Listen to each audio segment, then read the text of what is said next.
U.S. tariffs on Chinese imports will be cut to 30% from 145%, while China's levies on U.S. goods will be cut to 10%. That's down from 125%. Well, this easing of trade tensions between the world's two largest economies comes after representatives from both nations held high-stakes talks in Switzerland over the weekend. U.S. Treasury Secretary Scott Bessent said the talks in Lake Geneva were, quote, very productive. NBC News White House correspondent Vaughn Hilliard joins us from Washington with the very latest. Vaughn, good morning. It's a busy one, a lot to get to with you. So obviously those talks were productive. Look where we are this morning. Walk us through the details of this 90-day pause, how both sides came to this breakthrough.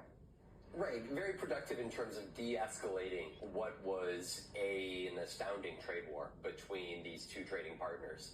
Let's be very clear, there was effective embargo between the two countries because of that 145% and 125% tariff between the two countries. We had seen ports, ships entering U.S. ports out of the West Coast with just about a third of their typical supply coming in, causing great consternation about what the supply chain here in the United States would look like in these months ahead. And that is where, over the weekend in Switzerland, Scott Bessent, the Treasury Secretary, and Jameson Greer, the U.S. Trade Representative, met with Chinese officials and agreed to lower the tariffs. Now, let's be clear, 30% and 10%, those are still high. If you go back to the first trade war during the Trump administration, right, you were looking at 20% tariffs on Chinese goods, and that was a lot. So the stakes are still high, but far from an effective embargo. At the same time, this is far from a trade deal. There are no specifics about any actual negotiations between concessions or agreements between what products can come and go